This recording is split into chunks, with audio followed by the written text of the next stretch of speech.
Ayah sudah merebut mataku, ayah tidak boleh merebut kebahagiaanku malam itu, ayah berteriak sangat keras pada ibu. Bukan itu sebabnya kita jatuh. Pernahkah Anda mendengar pengakuan dosa seorang CEO kaya raya di tengah tumpukan sampah? Tuan Hadi, seorang arsitek kekayaan tak terbatas, hanya tahu cara membeli solusi.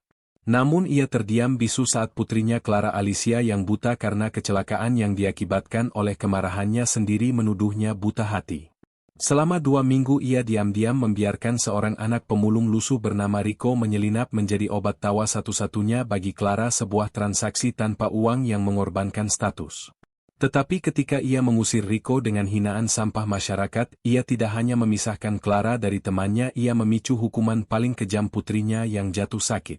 Demi menyelamatkan nyawa dan hati Clara, Tuan Hadi harus mencari Rico. Di jalanan kotor penuh bau sampah ia akhirnya berlutut, bukan di hadapan dewan perusahaan melainkan di hadapan anak 7 tahun yang matanya lebih jujur dari seluruh kekayaannya. Mampukah seorang CEO membeli penebusan dengan beasiswa penuh dan mengakhiri dosa status yang melumpuhkannya? Simak kisah kompleks yang akan membuka babak baru dalam hidup mereka ini. Keheningan di Alicia Manor tidak pernah terasa damai, ia selalu terasa mencekik. Bagi Clara Alicia, udara lembab dari AC sentral yang berembus pelan adalah pengingat konstan bahwa ia terkunci. Ia adalah putri tunggal Tuan Hadi, CEO raksasa Alicia Group, namun 6 bulan lalu, sebuah kecelakaan mobil merenggut lebih dari sekadar penglihatannya.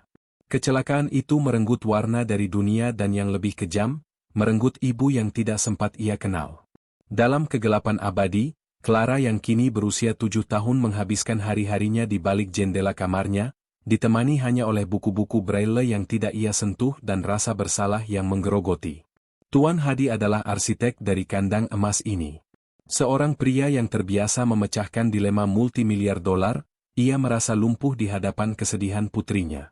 Ia telah membayar para dokter mata, terapis, dan guru terbaik. Sebuah piano seri terbaru yang tidak akan pernah dimainkan Clara adalah simbol cinta yang salah arah. Tuan Hadi hanya tahu cara membeli hadiah, bukan kehadiran. Ia canggung, takut, dan selalu sibuk. Kecanggungan itu adalah perisai yang menutup rapat satu rahasia berlapis yang tidak ia sadari. Diam-diam juga diingat oleh Clara. Clara tidak hanya buta, ia adalah seorang saksi. Ia tidak mengingat kejadian kecelakaan mobil itu secara visual, tetapi pendengarannya, yang kini jauh lebih tajam, menyimpan rekaman suara ayahnya dan almarhum ibunya. Ia mengingat teriakan ayahnya yang dipenuhi amarah, ia mengingat suara bentakan sebelum rem mobil berderit. Tuan Hadi mengemudi saat bertengkar hebat dengan istrinya, dan kecelakaan itu adalah konsekuensi dari kemarahan, bukan nasib. Sejak saat itu, Clara menolak untuk menerima hadiah, sebab setiap hadiah terasa seperti suap, upaya ayahnya untuk menutupi kesalahan yang tidak termaafkan. Ini adalah rahasia berlapis Clara, ia buta karena kemarahan ayahnya. Suatu sore yang terik, Clara duduk di bawah pohon Kamboja di halaman depan, mencoba merasakan dunia melalui penciuman dan suara. Ia meraba tepi kursi kayu berukir. Di balik tembok pagar tinggi, ia mendengar sesuatu yang bukan pelayan atau tukang kebun. Itu adalah suara roda gerobak kecil yang ditarik, disertai gemerincing botol dan kaleng yang beradu. Lalu, suara sepatu butut yang menyeret, berhenti tepat di luar pagar yang agak renggang. "Permisi," sebuah bisikan lembut, ragu-ragu. Clara tersentak. Suara itu muda, seusia dengannya. "Siapa?" tanyanya. "Namaku Rico. Aku cuma lewat." Rico, seorang anak yatim piatu berusia 7 tahun, adalah seorang pemulung yang setiap hari mencari nafkah untuk neneknya yang sakit. Rico sudah sering melewati rumah mewah ini dan melihat Clara yang murung. Berbeda dengan pandangan orang lain yang penuh iba, dorongan Rico berhenti bukan hanya karena rasa kasihan.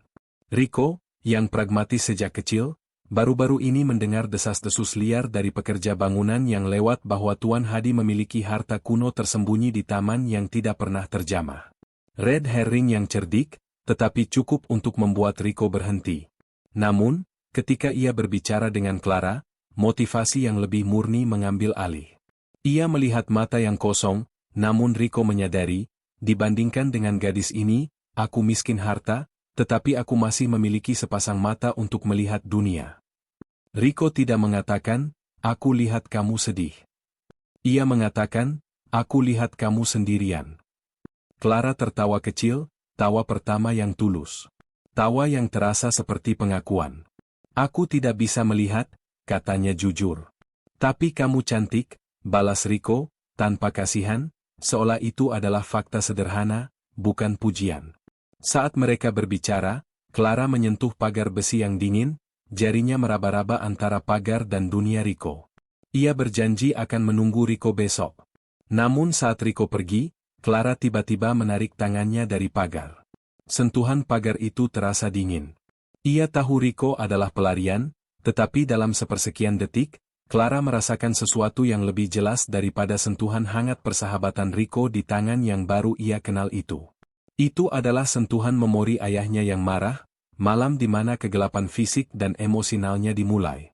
Tuan Hadi tidak pernah menyangka bahwa solusi terhadap depresi putrinya akan datang dari luar daftar kontak CEO-nya. Ia memang sibuk di kantor, tetapi sejak insiden piano baru yang ditolak Clara, ia telah memasang kamera keamanan tersembunyi dengan mikrofon di sekitar pohon Kamboja. Tuan Hadi, si jenius bisnis yang paranoid, telah tahu tentang Rico. Ia tahu persis kapan Rico menyelinap melalui celah pagar samping yang jadwal patroli keamanan mereka sengaja ia ubah sedikit. Ini adalah rahasia berlapis Tuan Hadi. Ia membiarkan Rico masuk, bukan karena toleransi, tetapi karena ia mengukur nilai tawa putrinya. Selama hampir 2 minggu, Tuan Hadi telah memantau interaksi Rico dan Clara dari kantornya yang mewah. Ia melihat Rico, si anak gembel yang lusuh, membawa bunga kembang sepatu liar untuk Clara. Ia mendengarkan Rico menceritakan petualangan naga yang belum selesai dari buku usangnya. Suaranya yang terbata-bata lebih bernilai daripada semua terapis yang dibayarnya. Tuan Hadi mengizinkan Rico, karena ia melihat Clara tertawa renyah, tawa yang tidak pernah didengarnya sejak malam kecelakaan itu. Ia membiarkan Rico menjadi obat, sebuah transaksi tanpa uang, kebahagiaan Clara ditukar dengan keamanan dan status yang diabaikan sementara waktu. Rico, di sisi lain pagar, merasa konflik. Dia tidak menemukan harta karun, dia menemukan harta yang jauh lebih nyata. Namun, di setiap interaksi, dia harus menelan pertanyaan tentang harta yang tersembunyi di taman itu, sebuah desas-desus yang terus mengusiknya. Itu adalah red herring yang menguji kejujurannya. Rico memutuskan, dia akan terus datang, bukan karena desas-desus itu, tetapi karena Clara. Clara tidak melihat kemiskinannya, ia hanya mendengar ceritanya. Mereka berdua menemukan bahasa rahasia. Rico tidak mengasihani Clara, ia memberinya kontrol. Ia membimbing Clara ke hutan rahasia, di taman, mendeskripsikannya melalui bau melati, suara gemerisik daun, dan kehangatan matahari. Ketika Rico menyerahkan sebatang ranting, Clara meraba bentuknya. Tongkat sihir, seru Rico. Aku ubah kesedihanmu jadi tawa. Ini adalah dialog yang paling jujur yang pernah didengar Clara, dan tawa yang dihasilkannya adalah tawa penebusan. Perubahan pada Clara membuat Tuan Hadi lega. Kamu punya teman baru, Ayah, kata Clara suatu malam. Siapa namanya?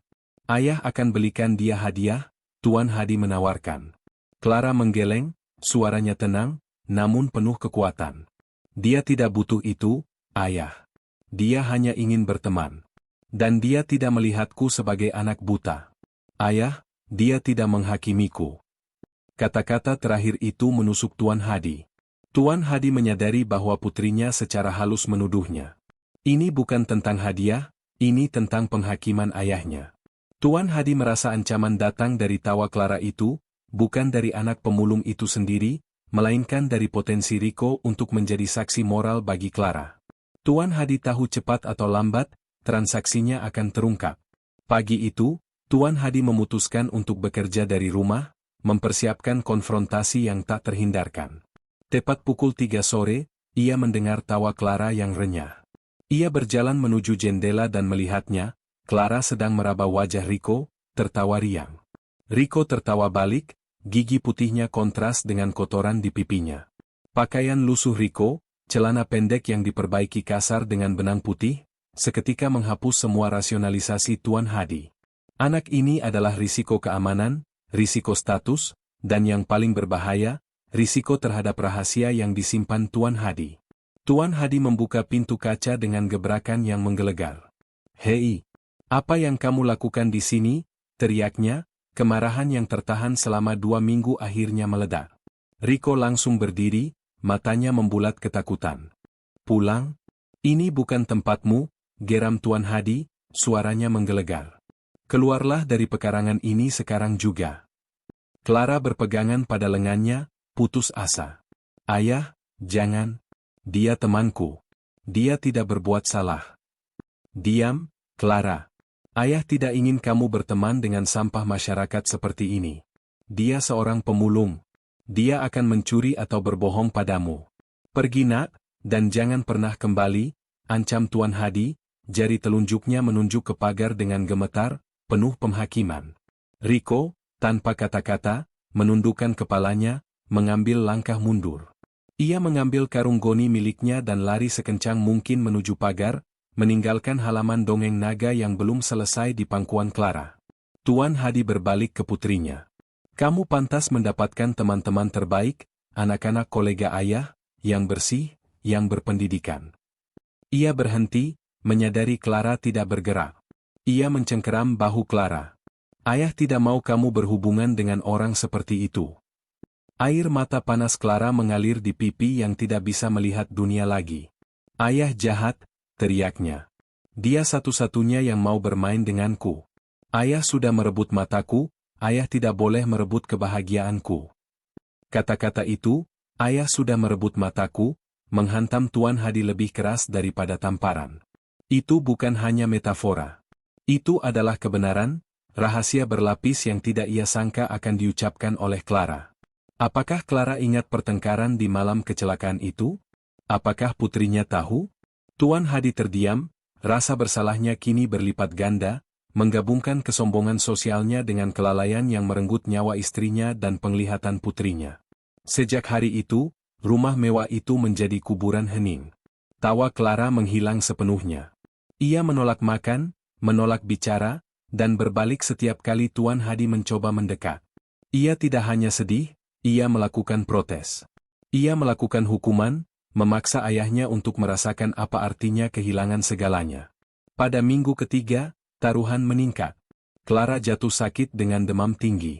Dokter pribadi tidak menemukan penyebab fisik selain tekanan emosional yang ekstrim. Tuan Hadi duduk di samping tempat tidur putrinya, memegang tangan yang panas, hatinya hancur. Ia telah memperdagangkan kebahagiaan Clara demi harga diri dan status. Clara tiba-tiba membuka matanya, meskipun pandangannya masih kegelapan. Suaranya serak, tetapi kata-katanya menusuk. "Ayah, kenapa ayah melakukannya?" tanya Clara. "Kenapa ayah memisahkanku dari Rico? Ayah bilang dia tidak punya apa-apa, tapi dia memberiku segalanya. Dia tidak menghakimiku karena aku buta. Tapi ayah menghakiminya hanya karena dia miskin. Ayah, mataku memang buta, tapi hati ayah tidak buta, kan? Kenapa ayah tidak melihat kebaikan dalam dirinya?" Tuan Hadi menundukkan kepalanya. Ia tidak bisa lagi menyalahkan Rico atau status sosial. Kesombongannya telah membuatnya buta. "Maafkan ayah, Clara. Ayah terlalu bodoh. Ayah akan memperbaikinya. Ayah janji." Clara membalikkan tangannya, mencengkeram tangan ayahnya yang gemetar. Kemudian, dengan suara yang hampir tak terdengar, ia berbisik. "Malam itu, ayah, saat kecelakaan, ayah berteriak sangat keras pada ibu, bukan? Itu sebabnya kita jatuh." Tuan Hadi merasakan dunia berputar. Putrinya tahu. Semua upaya penyuapan dan hadiahnya hancur berkeping-keping. Itu adalah klimaks kecil yang menghancurkan. Di hadapan Clara yang sakit, ia bukan lagi seorang CEO yang kuat, melainkan seorang ayah yang bersalah, yang ditelanjangi oleh ingatan putrinya yang buta. Ia harus membayar 2 dosa sekaligus, dosa status dan dosa trauma masa lalu. Keesokan harinya, Tuan Hadi tidak pergi ke kantor. Ia mengenakan setelan mahal yang sama, tetapi ia meminta sopirnya untuk mengantarnya ke tempat yang tidak pernah ia kunjungi. Jalan-jalan di sekitar kompleks perumahan, tempat pembuangan sampah umum. Ia mencari satu hal yang tidak bisa dibeli dengan uang, seorang anak laki-laki kurus dengan kaus lusuh. Setelah mencari hampir sepanjang hari, ia menemukan Rico. Riko sedang memilah botol kaca di tempat sampah umum yang agak jauh. Ketika Tuan Hadi, si CEO dengan jas mahal, berjalan perlahan menghampirinya, kontras status sosial mereka terasa menyakitkan dan kontroversial. Riko mendongak dan terkejut. Pria yang menghardiknya kini berdiri di depannya. Riko menciut ketakutan, refleks seorang anak yang terbiasa dihakimi.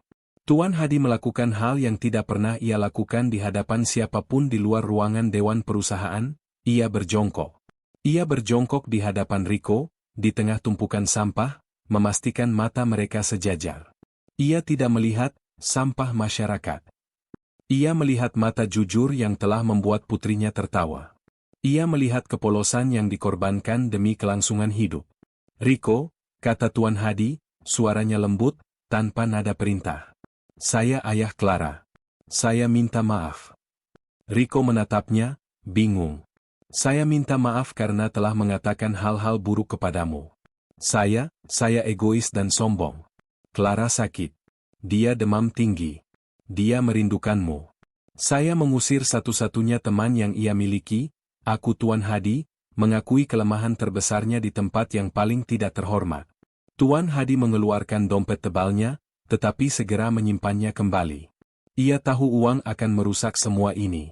Riko, kata Tuan Hadi, saya tidak bisa membayar kebaikanmu kepada putriku.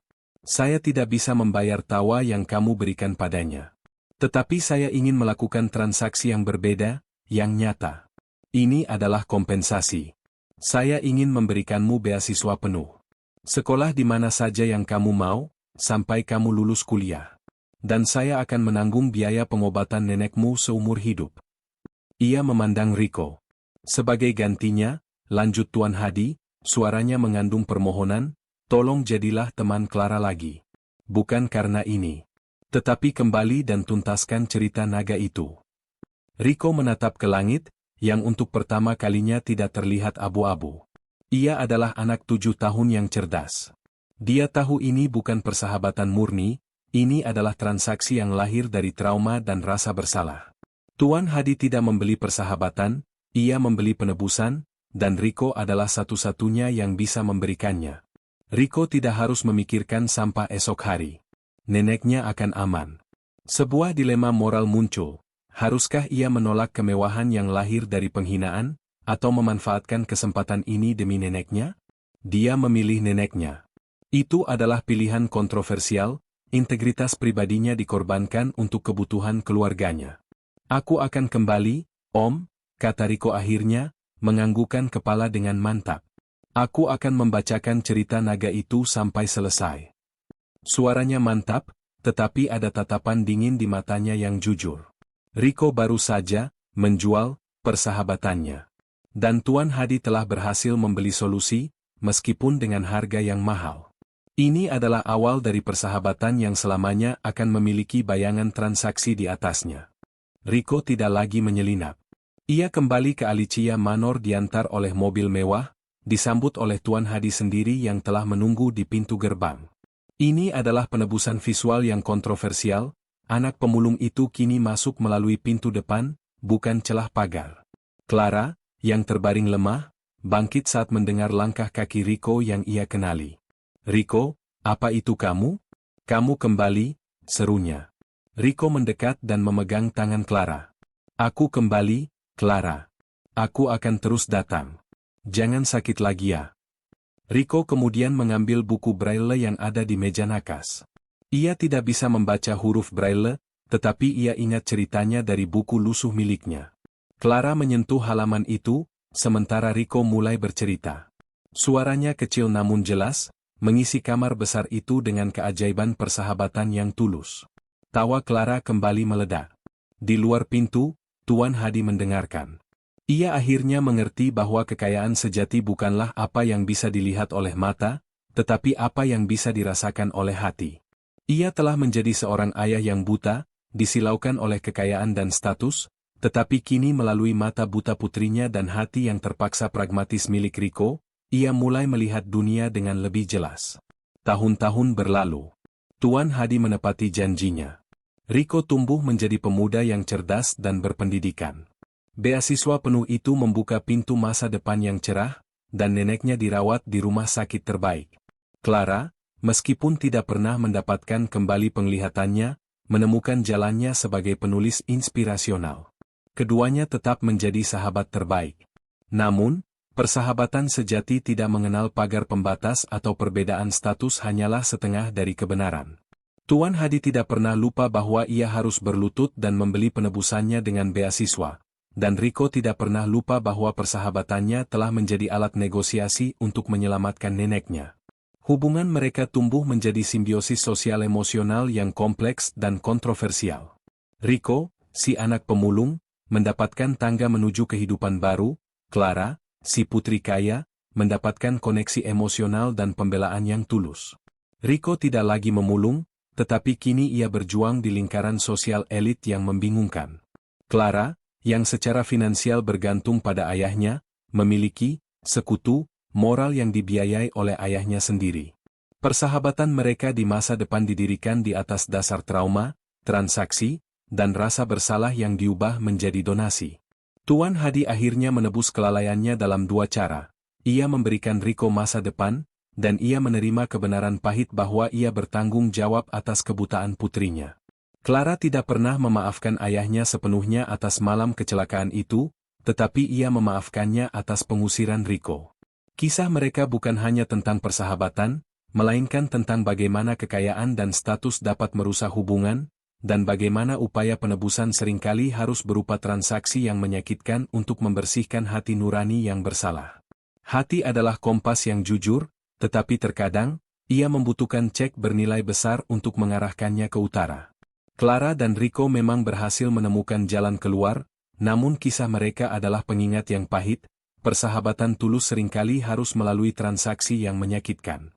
Tuan Hadi tidak hanya membeli beasiswa, ia membeli penebusan dari rasa bersalahnya yang berlapis, dosa status dan trauma masa lalu yang merenggut penglihatan putrinya.